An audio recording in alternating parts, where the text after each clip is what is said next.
Kunja Vihari Gopi Jana Vallabha Girivardhan Hari Jaya Gopi Jana Vallabha Girivardhan Hari Yasoda Nandana Rajajana Ranjana Yasoda Nandana Rajajana Ranjana Yamuna Tiyara Banachari Yamuna Tiyara Banachari Jaya Rad Amadava Kunja Vihari Ramadava Kunja Vihari Gopi Jana Vallabha Girivardhan Hari Jaya Gopi Jana Vallabha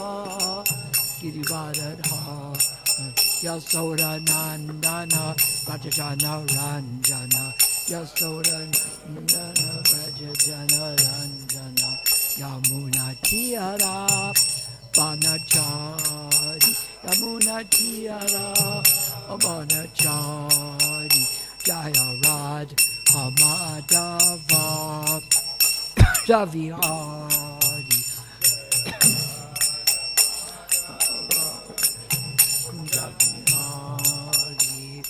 Gopi Jana Vallabha Girivardhan Hari Jaya Gopi Jana Vallabha Girivardhan Hari Yasoda Nandana Rajajana Ranjana Yamuna Tiyara Banachari Yamuna Tiyara Banachari Om Namo Bhagavate Vasudevaya Om Namo Bhagavate Vasudevaya Om Namo Bhagavate Vasudevaya Om Namo Bhagavate Vasudevaya. Since you're here today, should you give class? I don't know what to say though. So pass them out so they can find the verse. Let's see, let's just open up the book and let's pick a verse. How about Canto 4, Chapter 21, Text 23. We try that one? Instead of the 13th canto? Oh. Okay. Ready for it? Tasya me tad anustanad yan ahur brahma vadina loka swayu kama sandoha yasya tushati dishtadrik tasya metad anustanad yan ahur brahmavadina loka shu kama sandoha yasya tushati dishtadrik tasya metad anustanad yan ahur brahmavadina loka shu kama sandoha tasya tushati dishtadrik tasya metad anustanad yan ahur brahmavadina loka shu kama sandoha yasya tushati dishtadrik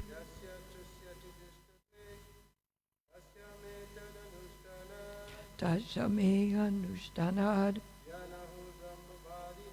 yanahur brahmavadina Lokashu samasandoha. Yasya tushati dishtadrik.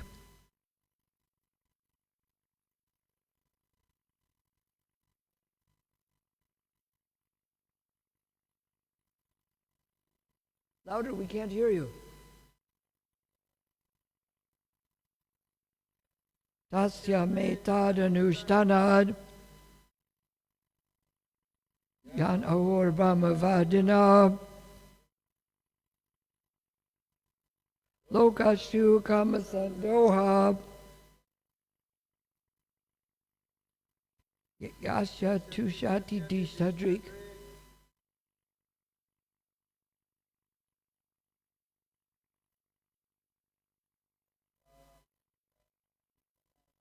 Tasyametad anushtanad. Yadahur brahmavadina. Lokashu kamasandoha. Tushati dishtadrik. Ladies?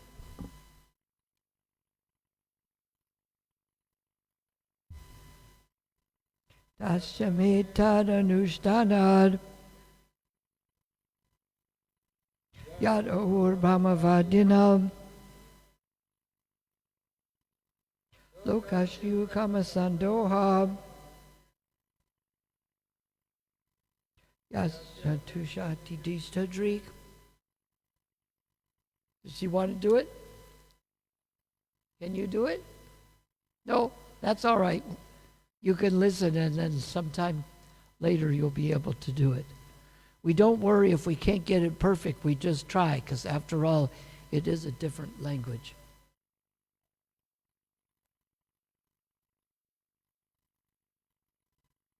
Okay. Word for word. Tasya, his. Me, mine.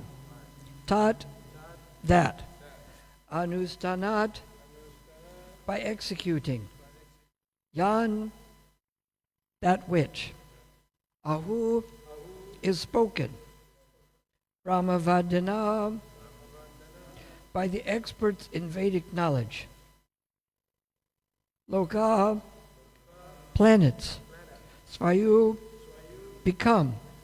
Kamasandoha, fulfilling one's desirable objectives. Yasya, who? Tushati, become satisfied. Dishtadrik, the seer of all destiny. Translation. Maharaj Prithu said, I think that upon execution of my duties as king, I shall be able to achieve the desirable objectives described by experts in Vedic knowledge. This destination is certainly achieved by the pleasure of the Supreme Personality of Godhead, who is the seer of all destiny. Let's repeat this. Maharaj Prithu said, I think that upon the execution of my duties as king, I shall be able to achieve the desired objectives described by experts in Vedic knowledge. This destination is certainly achieved by the pleasure of the Supreme Personality of Godhead, who is the seer of all destiny. Purport by His Divine Grace A.C. Bhaktivedanta Swami Prabhupada. Maharaj Prithu gives special stress to the word Brahmavadana by the experts in Vedic knowledge. Brahma refers to the Vedas, which are known as Sabda Brahma or transcendental sound. Transcendental sound is not ordinary language, although it appears to be written in ordinary language.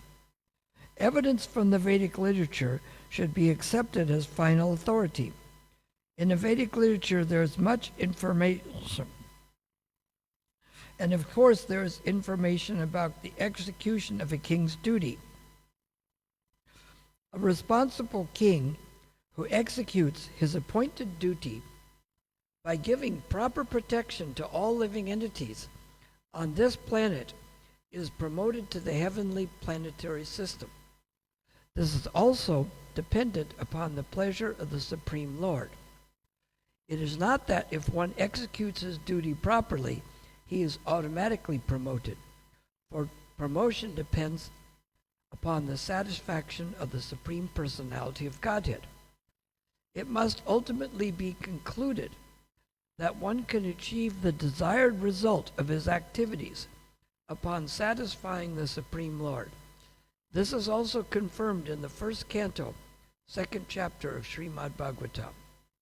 Atta pumbir dvijasheshta varna shrama vibhagashaha svanu statisha dharmasya samsiddhir haritoshanam. The perfection of one's execution of his appointed duties is the ultimate satisfaction of the Supreme Lord. The word kamasandoha means achievement of the desired result. Everyone desires to achieve the ultimate goal of life. But in modern civilization, the great scientists think that man's life has no plan. This gross ignorance is very dangerous and makes civilization very risky. People do not know the laws of nature, which are the rulings of the Supreme Personality of Godhead. Because they are atheists of the first order, they have no faith in the existence of God and His rulings, and therefore do not know how nature is working. This gross ignorance of the mass of people, including even the so-called scientists and philosophers, makes life a risky situation in which human beings do not know whether they are making progress in life according to Srimad Bhagavatam 7.5.30. They are simply progressing to the darkest region of material existence. Adanta Gopir Vishatam Tamirsam. The Krishna conscious movement has therefore started to give philosophers, scientists, and people in general the proper knowledge about the destiny of life. Everyone should take advantage of this movement and learn the real goal of life. So, there's several things being discussed in the verse. Maharaj Prithu is talking about his duties and getting the desirable objectives.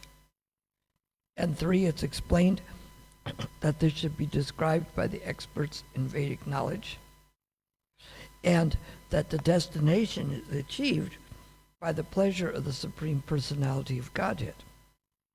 So that is the whole point of life, is the pleasure of the Supreme Personality of Godhead. So to discuss these different points, we were discussing a little bit yesterday. There's different kind of ethics systems. Is that better? There? Many of the ethics systems is a rights ethic system. And the problem with that is that each group thinks their rights are the most important. I should have rights regardless of whether it inhibits others or not. So if I'm going for my rights, I may take away some of your rights. And people do all kinds of things. Like they say they have a right to own a dog, but the dog may bark at all hours and disturb neighbors, maybe even try to bite them. They don't have this right. So people are clamoring for their rights.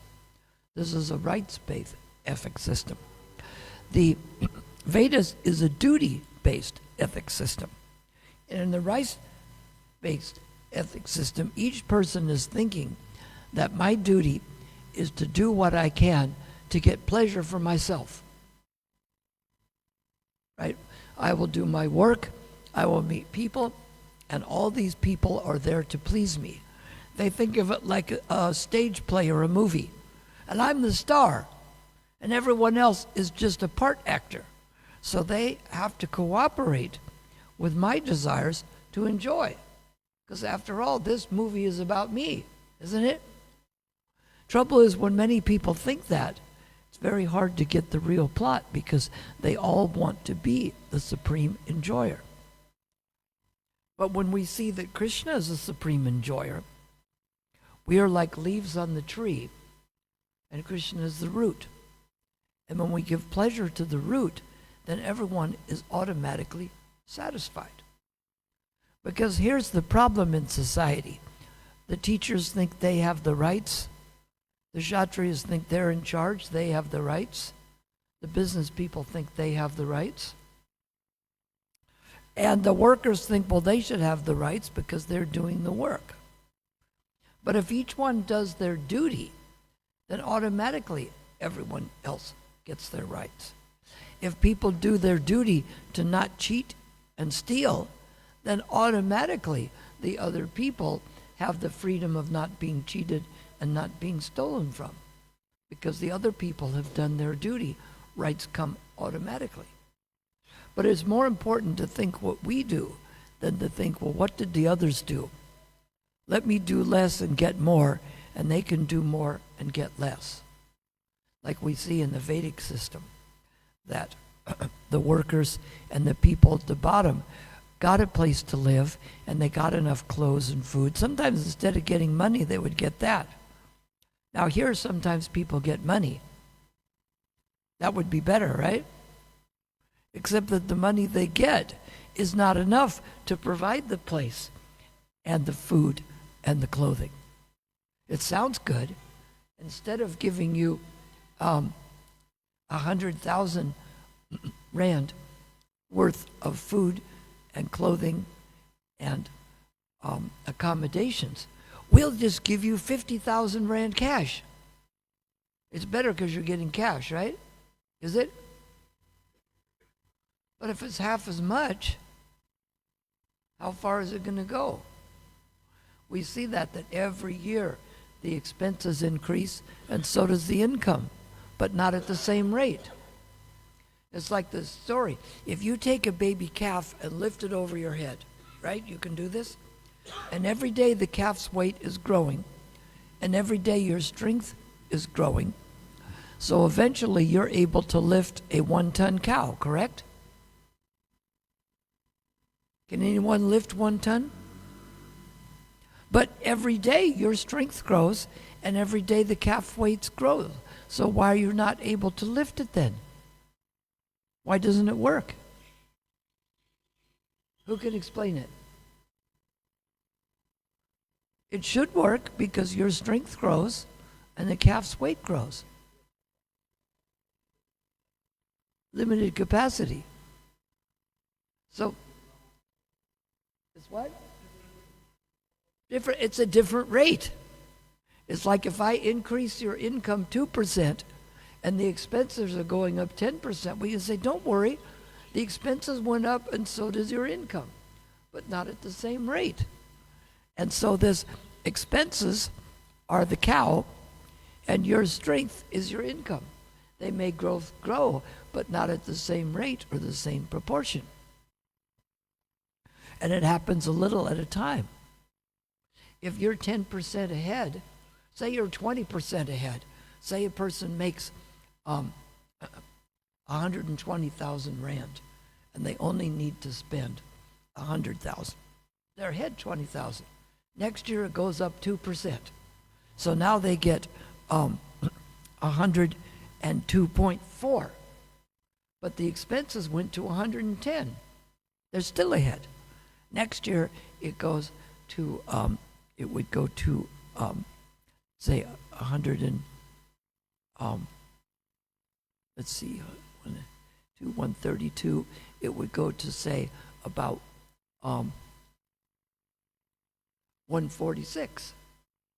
But now your expenses went to 221.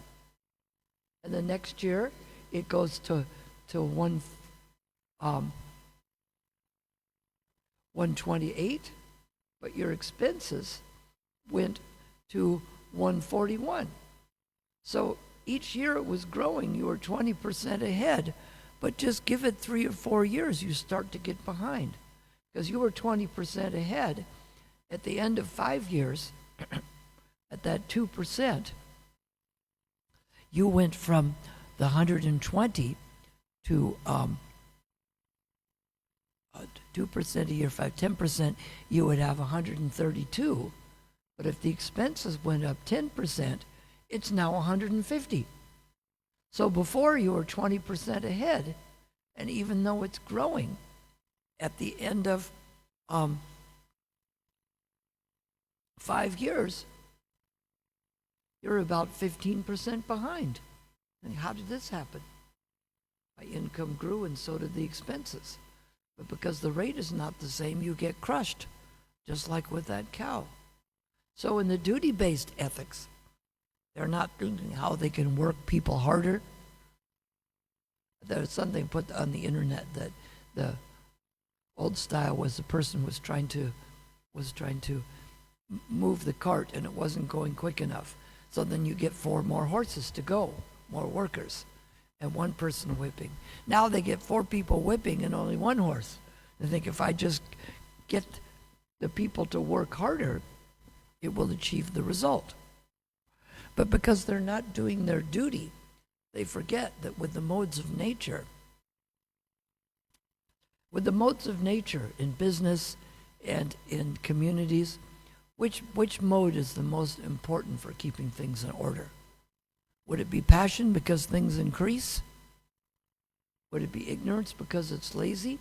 Or goodness because they sustain it? Which would be better? Must be passion because things are increasing, right? Is it? No, because it's more important to sustain it. Like if you have workers who are doing a good job, it may be better than to say every year you need to increase the work. Like if the sales force sold a good amount, it's probably better to say just keep doing what you're doing instead of saying you need to increase it by 20%. But they may have worked so hard just to get to that point that it's not sustainable to ask them to increase 20%. And then they want them to work harder for the same pay or less, and people get tired and it doesn't work because the employers are trying to get their own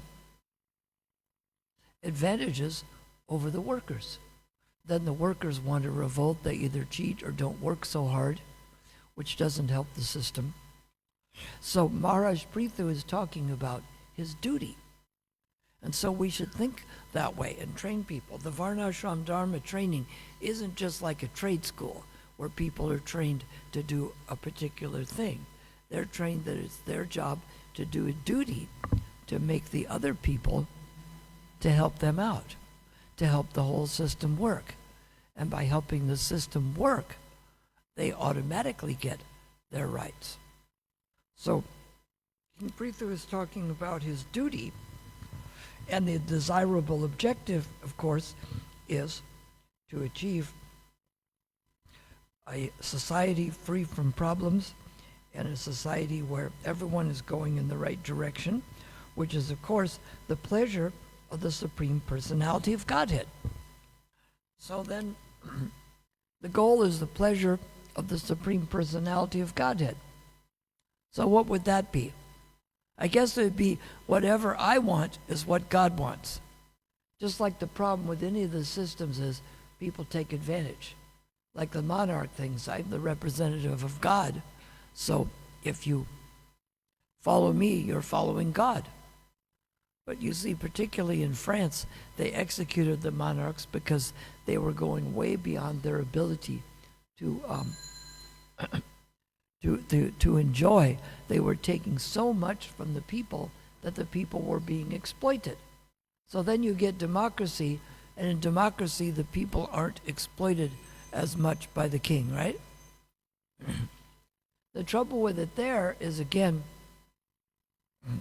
people are voted into office.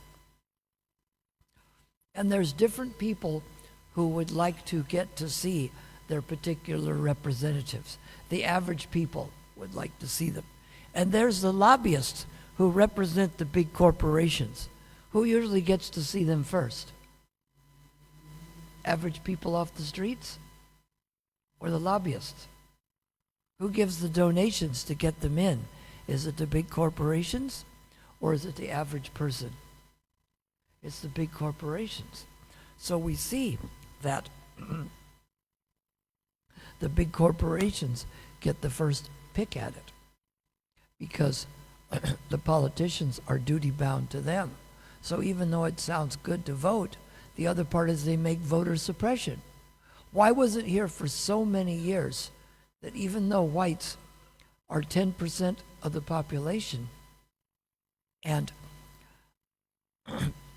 but every year the whites would get voted into office?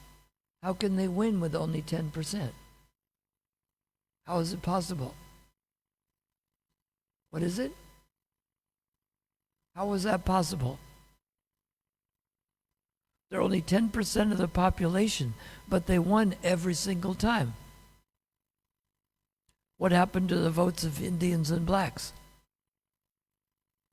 They didn't get them, right? So you can win by suppressing the vote, making it difficult for people to vote, making it impossible, making it so the poor people can't make only one place to do it, and it's in Durban North, where all the rich people live, and the other people have to get there to vote. So the problem is with the people not wanting to do their duty. They think that they're each trying to take advantage of the system. Just like in a marriage. If the husband is thinking he'll take 40% and only give 30%, and the wife is thinking, well, the husband says, I'll take 80% and only give 20%. The wife says, well, I'll do better than that. I'll take 70% and give 30%. Is that going to work out?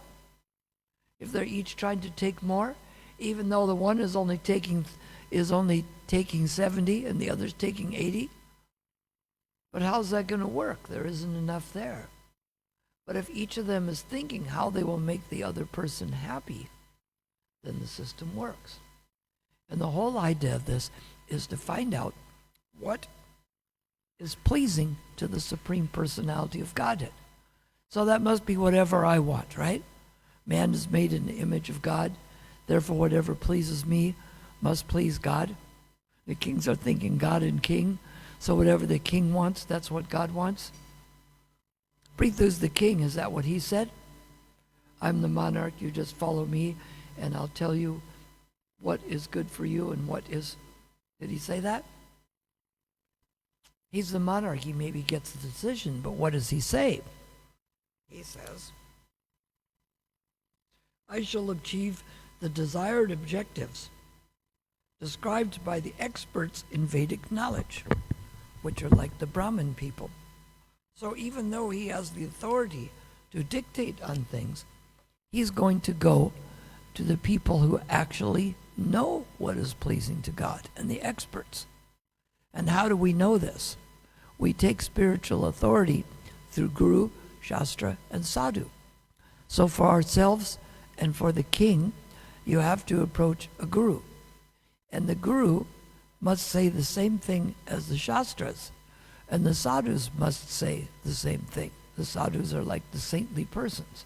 If someone's saying something different, then there's a discrepancy. It's like Krishna does say that tat vidi pani prashnena pariprashnena sevaya upadekshanti te jnanam gnani vas tat vadarshanaha. This is in the 34th verse of the 4th chapter. Approach the self-realized person. Inquire submissively from him. The self-realized person can impart knowledge to you because he has seen the truth. So sometimes there's some of these people that come along, people say, well, there was a guru, he went by the bank of the Ganges and he meditated for 2 months and the proper path of religion just came to him. Is that what we do? Because you approach the self-realized soul? Is that what works?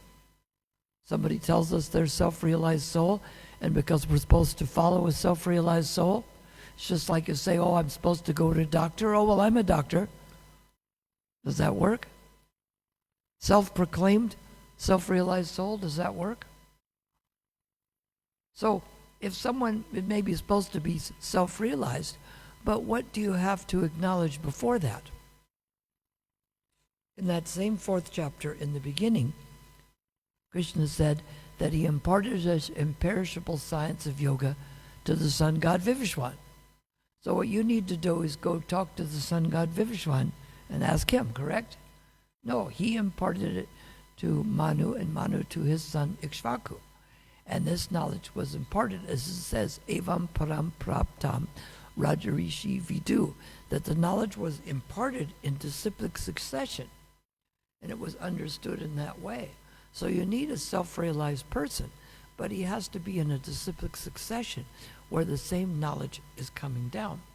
There's 2 kinds of knowledge, the book knowledge, jnana, and the realized knowledge, vijnana. Studying electricity is to read about it in a book.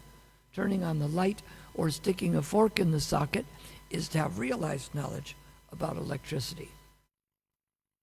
Should we try that, sticking the fork in the socket? Did Prabhupada try that? Did he? Who says no? Who says yes? Who doesn't care? Did Prabhupada stick a fork in the socket to experience electricity? Yes? As a child, he did. As a child, he did. Yes, he tried that. So we follow Prabhupada by doing that? No. We follow what he says to do. As a small child, he did that. We wait till they're grown up and they're following in the disciplic succession. So, we have to find someone in the disciplic succession, not someone that comes along and says, yes, I am a new realized soul. I have brought forth a new process. So how do we know what's the bona fide process and what's not? How do we know what's new and what's given? It says in the Shastras that in this age, the process is the chanting of the holy names. Lord Chaitanya went to South India and he met with the Tattvavadi Guru, who's the Madhavacharya Sampradaya, which we come from. And he says, what is the process for the age of Kali Yuga? And he said that you follow your Varnashram Dharma, and by doing your Varnashram Dharma, you please the Supreme Personality of Godhead. Isn't that what Maharaj Prithu is talking about here? Right? You do your Varnashram duty, and you please the Supreme Personality of Godhead. But was that correct 500 years ago? Was it? Lord Chaitanya said, but the Shastras say that in the Kali Yuga, the process is the chanting of the holy names. And the Tattvavadi Guru was very embarrassed. So if that's true, why is Maharaj Prithu here advocating doing your duty in the Varnashram Dharma? If Lord Chaitanya said that in the age of Kali, the chanting of the holy names is the process, so why is Maharaj Prithu concentrating on the Vedic sacrifice and on the Varnashram Dharma? If in the Kali Yuga, the process is the hearing and chanting of the holy names, why would he be advocating this? No one can figure it out? Jai Satchinandan?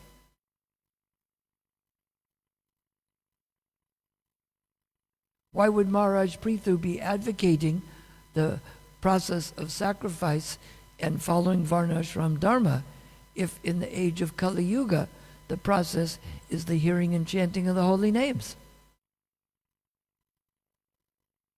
What? Yes, but Maharaj Prithu is talking about doing the sacrifices and following the Varnashram Dharma. When Lord Chaitanya said in the age of Kali, the process is the hearing and chanting of the holy names. So why is Maharaj Prithu advocating this?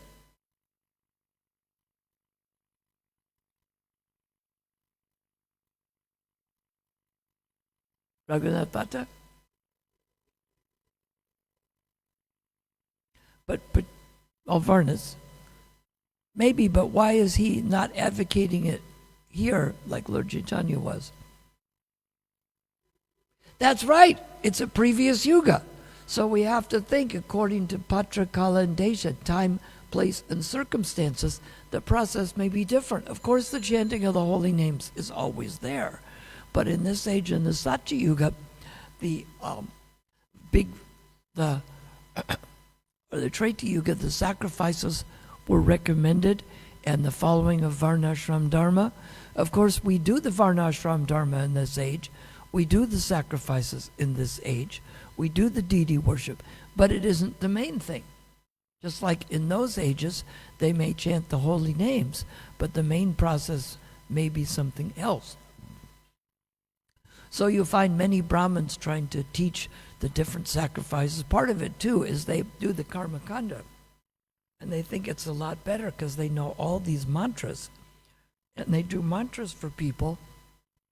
And you go to the spiritual God and you ask for material benefits.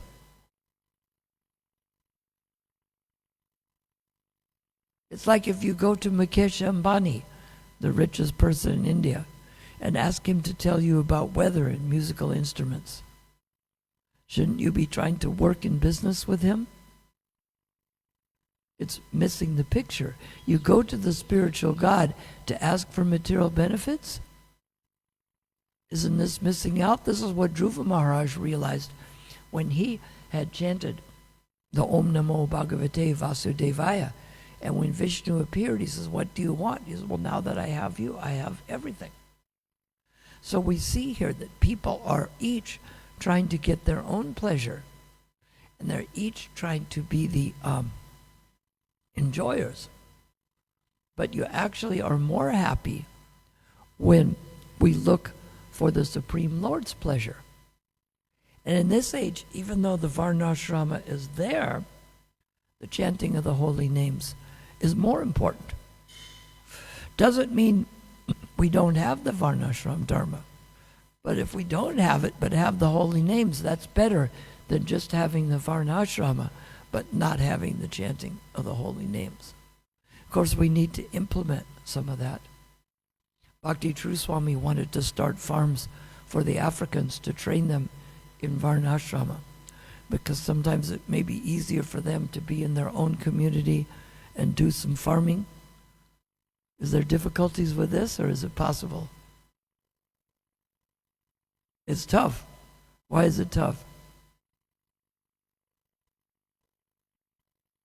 What's that? Aren't there farms already? Aren't there farms that are available already? People live on farms?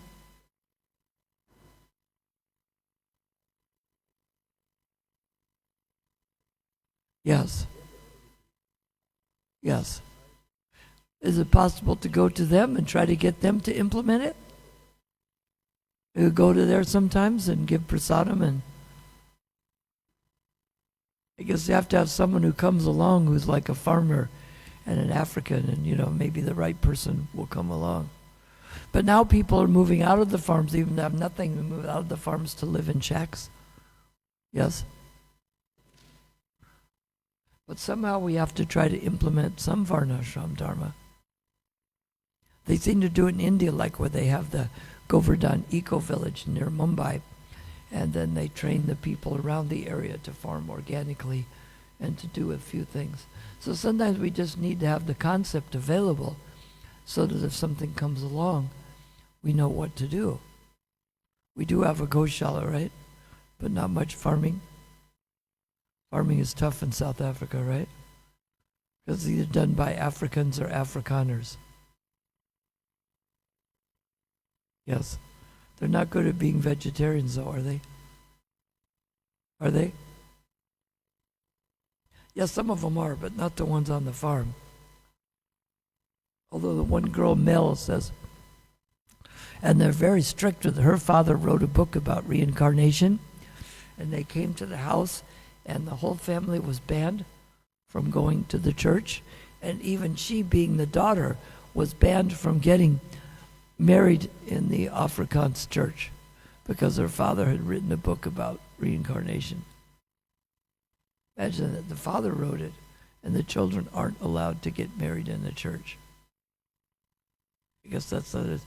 There was some book or movie called like The Sins of the Father. I guess she was responsible for that. So in this age, the chanting of the holy names is the most important.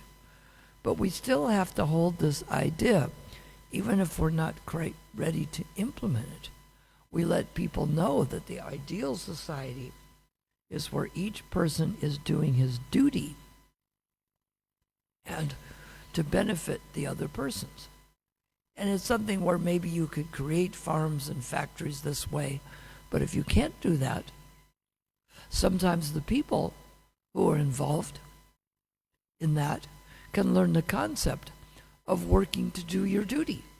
You can still work in a factory or on a farm or in the shop. Say you're selling the cell phones and you're trying to do your duty to do the best job you can for the people who come in. It's still a possible concept for people to personally implement when they're working. And they're happier when they're going thinking, let me do a good job of trying to do my duty to be of the best service I can to others, rather than just exploiting. So it's something people can implement in their own life. Like Patit Bhavan is going to work on the police force, and you can implement it that you're there to try to protect the citizens and make life better for them, right? Can't you? It doesn't require that the whole police department thinks that way, does it? It just requires that you're out there to look after people's welfare. And after all, that's the job you're paid to do. But some people either take the lazy way or they think of ways to get some benefits for themselves that they're not entitled to. But it doesn't mean that individuals, even if the whole group doesn't chant the holy names, doesn't mean you can't chant the holy names at the temple, chant on beads. That's why Krishna says of sacrifices, I'm the chanting of the holy names japa, not doing the big fire sacrifice. Because you can chant in the temple room with 1,000 people, or you can take a walk and chant by yourself. You can sit by yourself at the altar and chant. You can chant in the train on the way to whatever. You can take your beads anywhere and everywhere. And at least we start with our own life, trying to be responsible to others and realize that our duty is to please the Supreme Lord by trying to do whatever we're doing as a service to God and to others. And then by doing that, we may bring a little bit of Maharaj Prithu's kingdom there. It's kind of a continuum. It isn't all success or all failure. We want everyone in Durban to be Krishna conscious. Did we get that? Did we get everyone to be Krishna conscious? We want at least one person to be Krishna conscious. Did we get that? So if we get one person Krishna conscious, it's a success, but we still want more. But if we can't make everyone Krishna conscious, we know we've done at least the best we can. We're not satisfied with one or two or what we have. We're always looking for more. But we're not like some Christian groups. They think they have to get everybody to be Christian or they're a failure. And you're not going to get everybody. But maybe we can get a few. And we're able to find out what pleases the Supreme Personality of Godhead and train others. When we read the spiritual text and the things that the sadhus, particularly Prabhupada, has boiled it down. Like someone said, there's so many other books to read besides Prabhupada's books.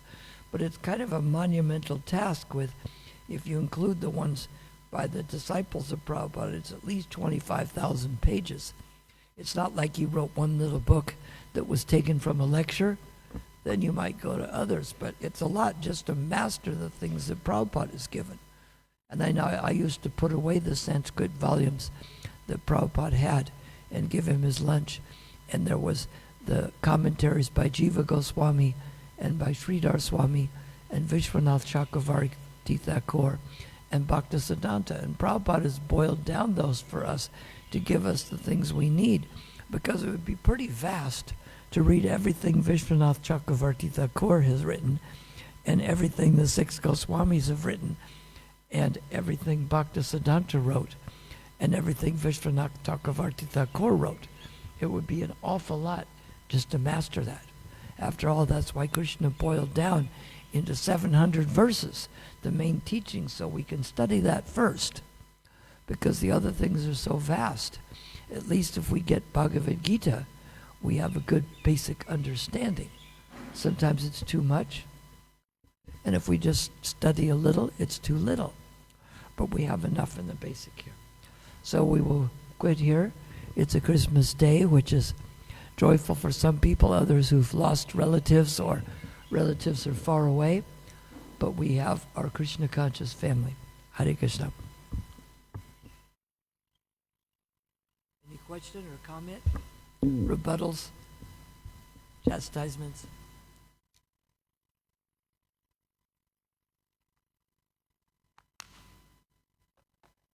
What's in the book there? Did you write down all my faults? You're going to need more paper, right?